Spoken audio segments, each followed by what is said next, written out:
Eu. Bruno, seja muito bem-vindo. No nosso canal a gente grava mais assim para o nosso público-alvo são estudantes universitários de psicologia e aqueles que gostam de uma teoria específica. Não, e o mais legal de estar recebendo você, Bruno, é porque assim, a gente conversa com essa galera tentando pegar um pouco de humor, tentando falar uma coisa mais descontraída. Então, primeiro que tem alguém que não é da nossa área, já é massa. E alguém Ótimo. da nossa área para falar sobre humor, porra, melhor ainda. Tô aqui. Eu queria que você se apresentasse para a galera que está assistindo a gente, que não te conhece. Oi, gente. Para quem não me conhece, eu sou o Bruno, sou comediante, sou redator de TV, já escrevi algumas das coisas que as pessoas gostam bastante. Sou dos criadores do Fura MTV, passei e várias outras coisas daquela geração de comédia da emissora naquela época na MTV. Passei pela Globo, passei pelo SBT, pela Record, fazendo coisas. Hoje, uma das coisas principais que eu faço na redação, eu escrevo o prêmio Multishow de música. Eu sou redator-chefe do Oscar da música brasileira. E escrevemos para vários outros comediantes, principalmente para quando eventos, quando marcas se aproximam, querem um conteúdo criado especialmente para eles. Eu tenho um time e a gente escreve para esses comediantes. Hoje eu apresento um meu podcast de notícias com muito humor, chamado Diário Semanal.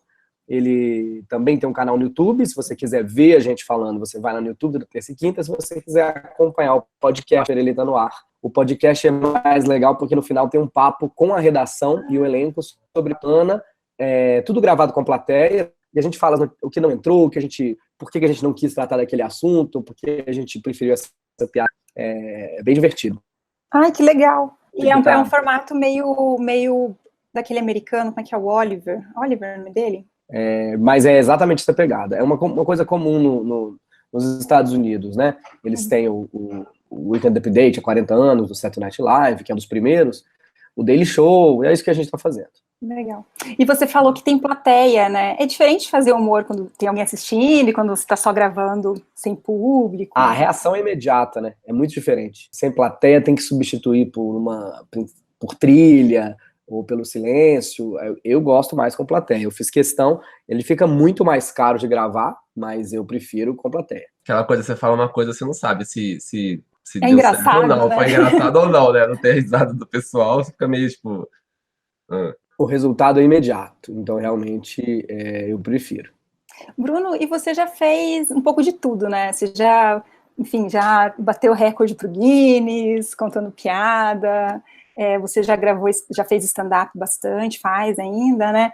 Já fez teatro com roteirinho, uma coisa mais fechada, agora está fazendo o programa que comenta notícias.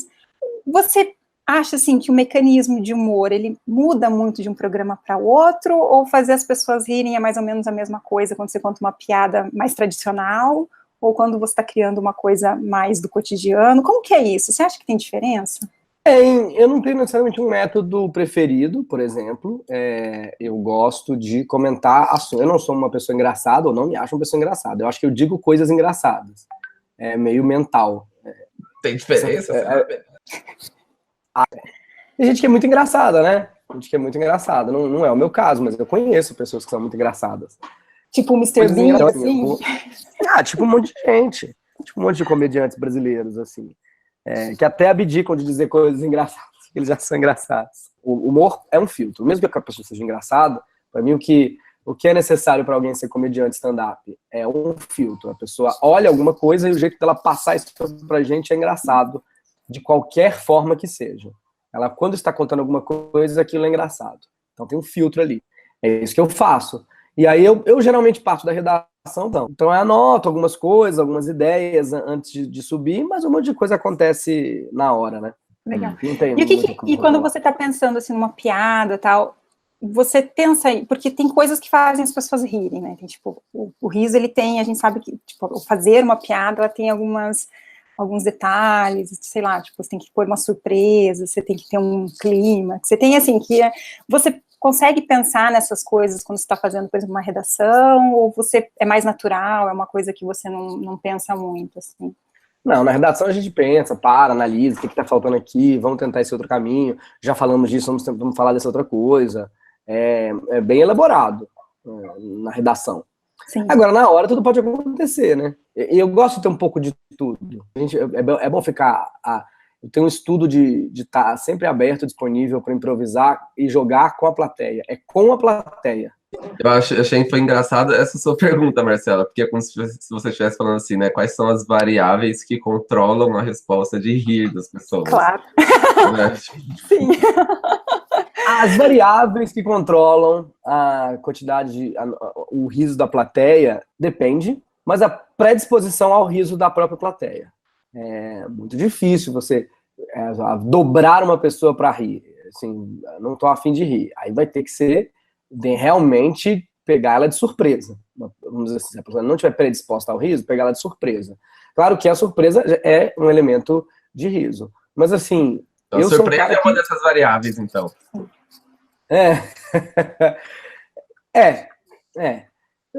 Eu sou um cara que estuda o riso, a comédia, assim. Eu sou um cara que tem bastante a ver com esse universo de vocês. É legal estar aqui para falar disso, porque eu sou um cara que estuda o riso. Eu gosto de entender o que está acontecendo. Isso me ajuda no meu trabalho. E eu era uma criança curiosa e continuo sendo uma criança curiosa. Então, eu tento entender.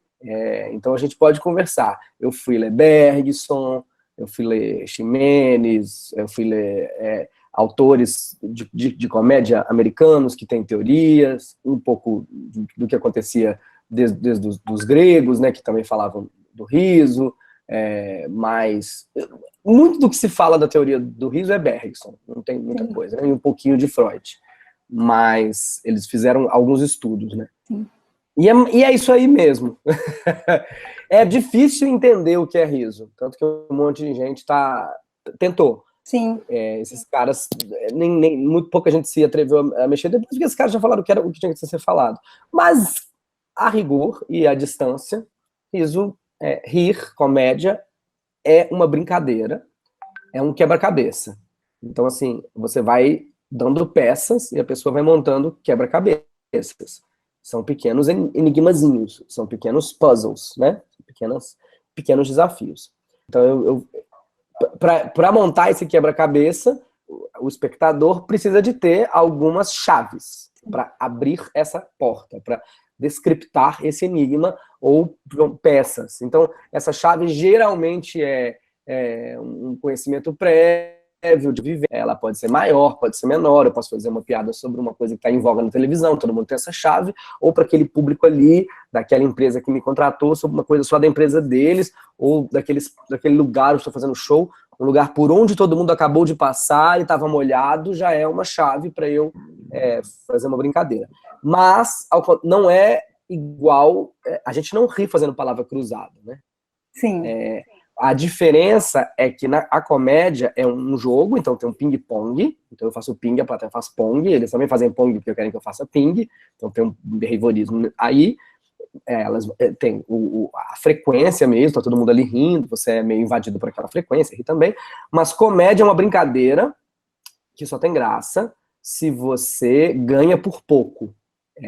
Quem ganha é o comediante, porque se eu contar uma piada e você já souber o final, você não ri, você fala... Agora, por muito brincar com uma criança. A gente vai começar uma corrida, mas ela vai perder por pouquinho. Aí ela se diverte. É isso a plateia. Não adianta nem dar um enigma indecifrável, nem que eles já saibam. Mas eles têm que ganhar sempre por um pouquinho. Eu tenho que ir dando, aos poucos, as chaves para eles abrirem essas portas. O que muito comediante tenta, às vezes, que é fazer a piada ao contrário. Mas como assim? Porque, assim... O conhecimento que a pessoa tem que ter, você está dando no final e a pergunta está fazendo antes. Não tem como a pessoa rir disso, porque ela não sabe isso aqui que você está dizendo. E às vezes tem uma gracinha, porque como eu tô falando, né? Estou no ambiente, tem o behaviorismo, a pessoa faz ping, vocês fazem pong, todo mundo quer rir. Mas funciona. Mas você inverte aqui, você vai ver que ela é assim. Ninguém riu dessa piada hoje. Então, é porque eles não prestaram...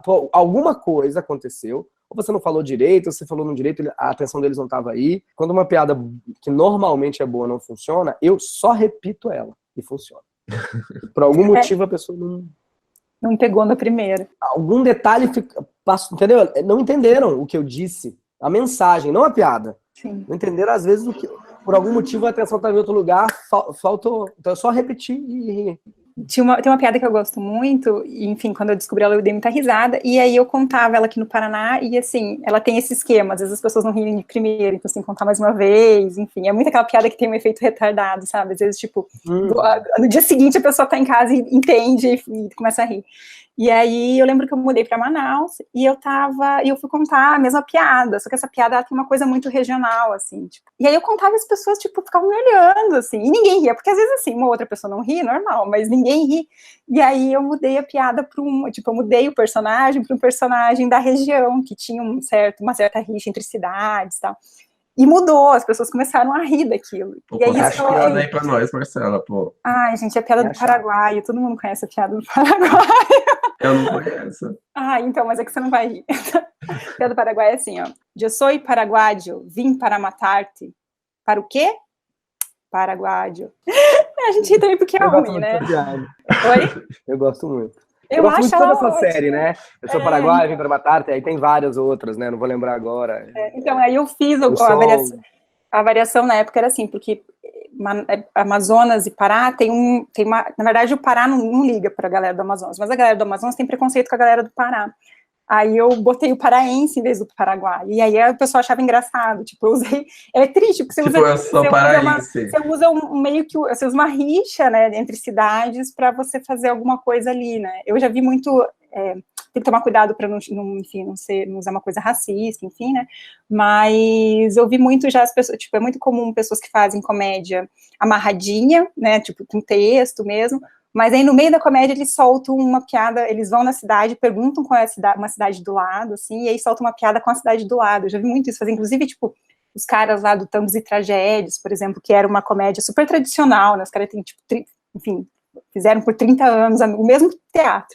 E aí lá no meio eles colocavam uma piadinha, e aí aquilo, enfim, eles conseguem direcionar, ou, enfim, a galera de humor de improviso, às vezes pega, tipo, um lugar da cidade que é famoso por alguma coisa e coloca no meio, e aí, assim, aquilo é como você falou, aquela é a deixa, é a chave para as pessoas acharem engraçado, mesmo que não seja uma grande piada, mas ele tem alguma coisa que faz as pessoas rirem, porque está calcado no dia a dia delas, em coisas que elas falam. Não, na verdade, tem várias chaves, né? Essa aí é só você trocar sou paramédico e vim para te salvar, para quê? Paramédico. Aí tem várias versões, né?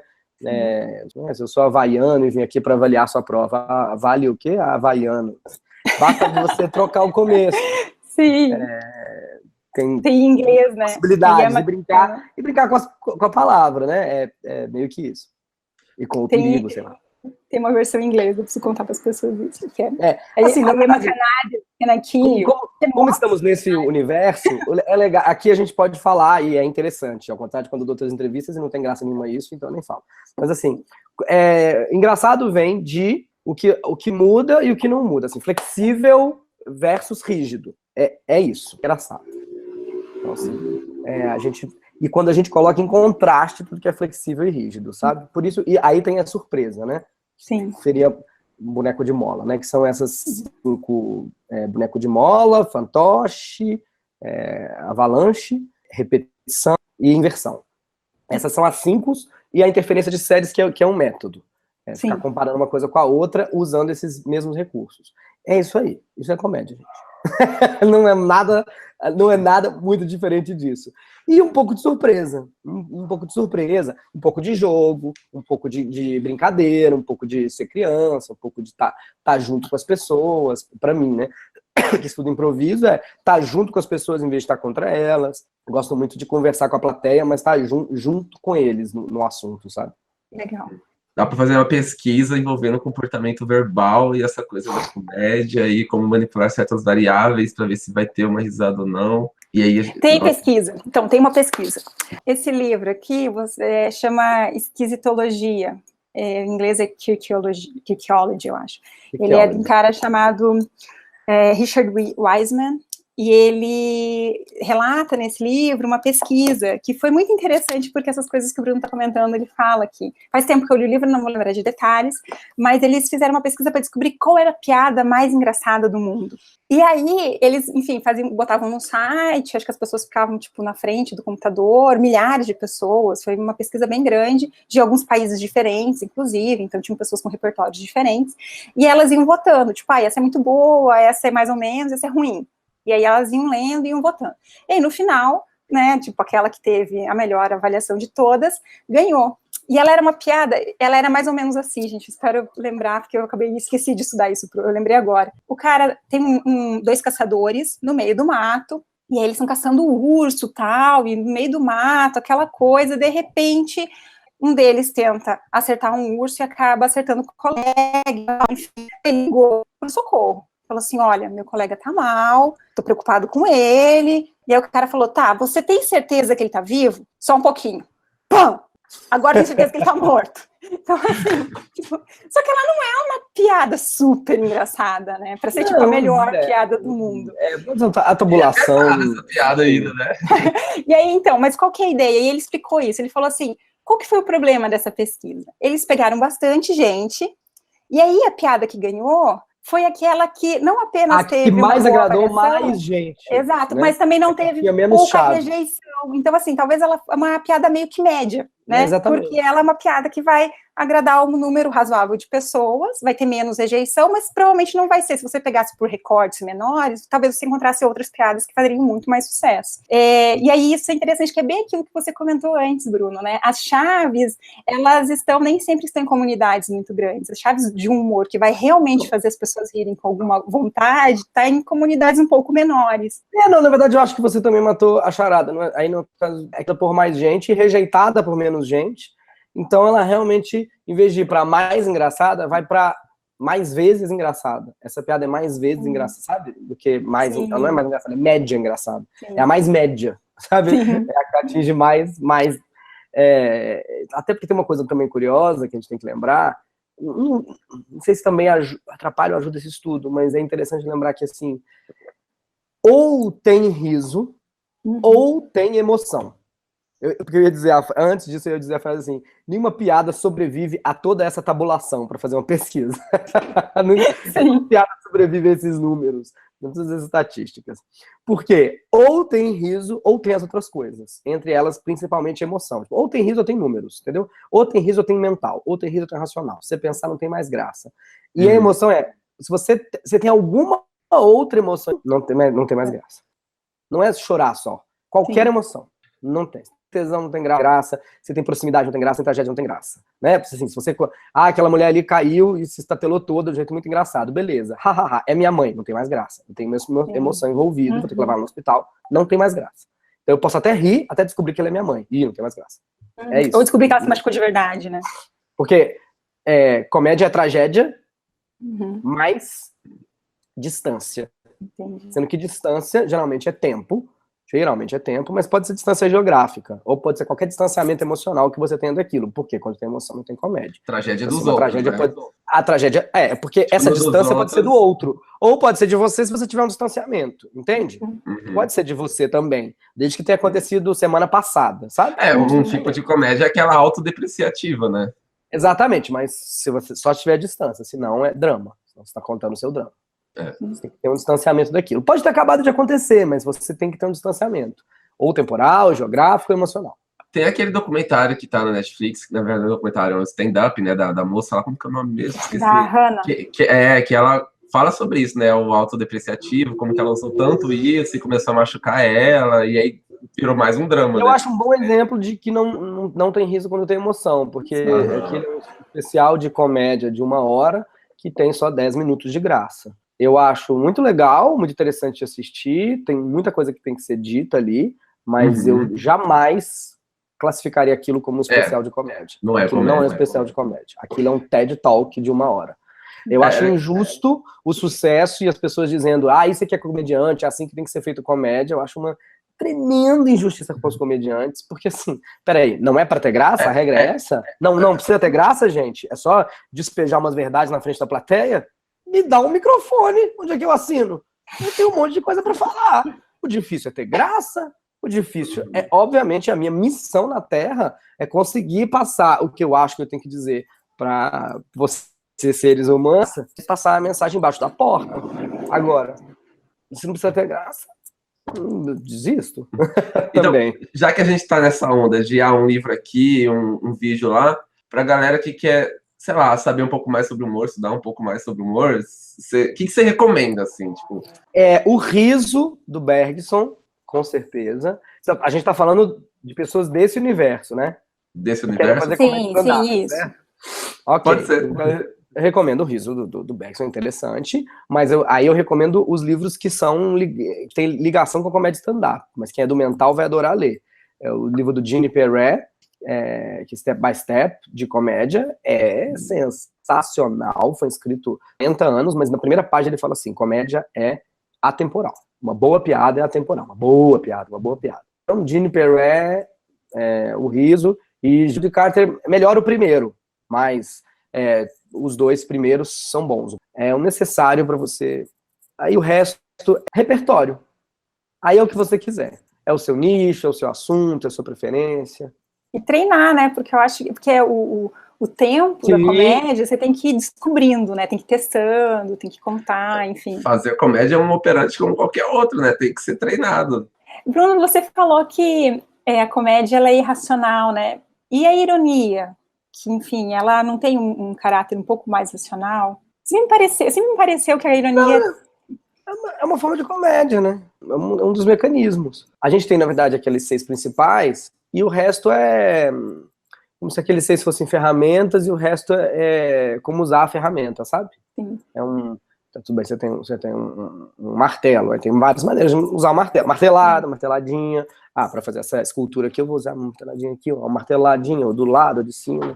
A ironia é uma delas. Aí tem ironia, descaso, tem vários, né? Deboche. Eu acho que é porque eu tava pensando, eu gosto muito de ler, né, enfim, aí teve uma época que eu lia bastante comédia e tal, e aí eu percebia que alguns autores conseguiam usar a ironia, assim, porque a ironia, quando você está falando, você faz uma carinha meio assim, né, e aí a pessoa pega, né, que você tá exagerando. Mas a ironia legal mesmo, a mãe da ironia é a literatura, né? Sim, e na escrita ela tem essa coisa mais, tipo, a palavra por ela, então você tem que construir o verbal, com as palavras certinho, para que no final, mesmo que você não tenha nenhuma outra indicação, a ironia, ela se perceba que aquilo não é uma verdade, que não é exagero, que é uma caricatura. Marcela, você que gosta de ler bastante, qual que é o livro mais engraçado que você já leu? A minha irmã levou para viajar. Assim, assim, é difícil, porque livro de comédia mesmo, engraçado, eles são muito ligados a alguma coisa. Então, por exemplo, tem um autor, eu vou só contar essa história, porque, né, tem um autor chamado Paulo Mendes Campos, que ele é ótimo, escreve crônicas, enfim, já morreu e tal. E aí eu li umas crônicas dele, uma época, tipo, existencialistas, e eu achei lindo, poético, e resolvi ler umas crônicas de comédia. E eu não entendi nada, porque eram comédias políticas, sei lá, da década de 60. Mas um livro que eu li, eu gostei muito, assim, mais recente, ele é um livro de uma moça chamada Lilian Dorreia, e o nome do livro é Manual de Bons Modos em Livraria. E, na verdade, eles são pequenos causos que ela, trabalhando em livraria, coletou, que aconteceram com ela, colega delas, e também, uma época, tinha uma página na internet, ela coletava essas histórias e tal. E eles são muito divertidos, principalmente, assim, para quem, né, conhece um pouquinho de livro, enfim.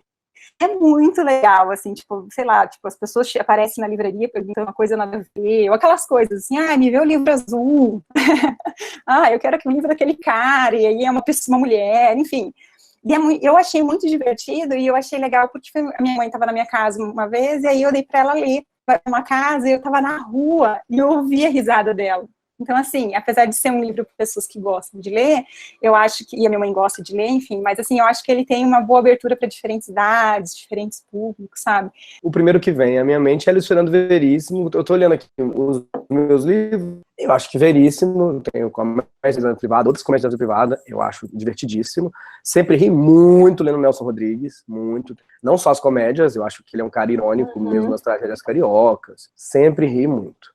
E olha, principalmente de literatura, para mim é isso. Me diverti lendo os livros do Jô, o do Hugh Laurie, que só escreveu um. é engraçado.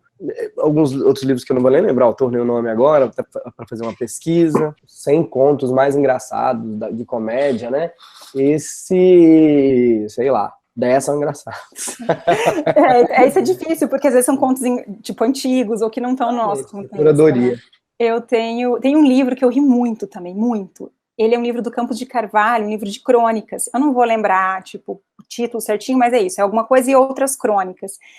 E ele é um livro fininho, ele tem algumas crônicas mesmo, óbvio, né, o nome do livro é Crônicas, e as primeiras eu ria, gente, mas eu tenho uma risada alta, então eu ria, e eu ficava preocupada com os vizinhos, sabe, porque eu falei, pouco alguém vai vir aqui em casa, mandar eu parar, porque tá ficando ridículo. Inclusive, a gente, aqui no Boteco, vários comentários que a gente recebe, é o pessoal elogiando a sua risada, né, Marcela? Beijo, pessoal, que ama a minha risada. E aí, gente, tipo, eu ria, mas eu ria. E só que ele é um livro, não sei se vocês conhecem Campos de Carvalho, ele tem alguns livros, enfim, tipo, Lua Vem da Ásia, eles são alguns até bem conhecidos por alguns trechos. E esse livro, ele vai começando, e você ri, só que aí chega no final, ele vai pegando, começa a ter uma ironia mais pesada. E aí quando termina o livro, você já tá mal, sabe? Tipo, então até metade, ele é o livro mais engraçado que eu li. E a outra metade, ele é um dos livros mais desgraçados que eu li. E é um livro super fininho, mas eu recomendo para quem quiser dar boas risadas, assim, os primeiros capítulos, as primeiras crônicas são, assim, fantásticas. Acabei de descobrir que eu acho que eu não tenho mais os meus 100 contos, ficou algum... Emprestou para alguém que nunca mais devolveu, né? Não sei se é o mais engraçado que eu já li, mas o primeiro que fez eu rir em voz alta é o Guia do Mochileiro das Galáxias. Ai, muito legal. Engraçado, você também não sei por que não tá aqui. Mas eu gostei muito. Eu procurei aqui também. O primeiro eu emprestei e foi embora, mas eu tenho os outros aqui, tipo esse aqui, que é praticamente inofensiva, mas eu acho que o melhor é o primeiro mesmo. O primeiro e o segundo são excelentes, aí eles dão uma pioradinha. O segundo ainda dá uma... Aí eu acho que o praticamente inofensiva dá uma melhorada, e daí, não sei se vocês viram, daquelas bem conversando, nada a ver, mas teve um cara, um fã, tipo, fez tipo uma fanfic, e ele escreve muito parecido, só que como ele faz um livro mais grosso do que o comum do Douglas Adams, né, que são livros um pouco mais finos, tipo, chega num ponto que dá uma cansada, assim, mas foi muito legal pra mim, porque daí eu fui ler um tempo depois, enfim, e aí você lê de novo, sabe, aquele contato com os mesmos personagens, sabe, é muito gostoso, vale, assim, pra matar a saudade, sabe, aquele chorinho, ele vale a pena. Bruno, assim, antes de encerrar, tem alguma última coisa que você gostaria de falar? Não, estou feliz com tudo que foi falado. Você como nosso convidado especial. Eu gosto de pensar sobre comédia, falar desse lugar, e não é engraçado, né? Então normalmente a gente não tem essa oportunidade, que a gente é levado para lugares para ser engraçado. Você não conhece nenhuma piada de psicólogo? Boa! Psicólogos são pessoas muito sérias, e não devem fazer piada com eles. Psicólogos são pessoas muito sérias? Será? Não, é uma profissão séria e deve ser honrada. Não, eu não separei nada. Você sabe que a gente estava comentando disso, né, Felipe? Eu sei uma. O quê? Essa é uma piada? Quantos psicólogos são necessários para trocar uma lâmpada? Eu sei essa. Quantos psicólogos são necessários para trocar uma lâmpada? Um só, mas ela tem que querer mudar. As piadas de nicho, né, velho? Ela tem que querer ser trocada, né? Até esqueci o que eu ia falar. Gente, é isso. E lembrar das pessoas de baixarem o meu podcast para poder ver isso tudo em ação. Como é que eu faço? Eu não fui engraçado. Então, como é que eu faço? Como é que eu uso isso? E eu acho que o canal de humor, o Diário Semanal, eu estou prestando 2 serviços. Um é a comédia e o outro é um jornal que pode dizer coisas que um jornal não pode dizer. Através da comédia, a comédia permite que eu preste um serviço para as pessoas.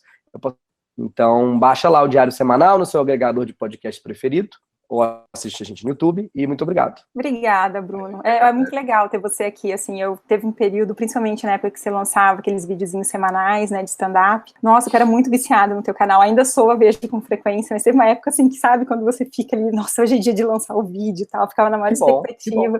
Então, pra mim é bem legal ter você aqui. É excelente, já dei bons dados com você. Que bom, fico muito feliz. Muito bom. Gente, então obrigado mesmo pelo convite, viu? Quando tiverem alguma outra pauta, podem me chamar. E precisando de indicação de terapeuta, a gente tem também. Um cara analisado, pode ficar tranquilo. Gente, obrigado. Até a próxima. Obrigada, Bruno. Tchau, um abraço.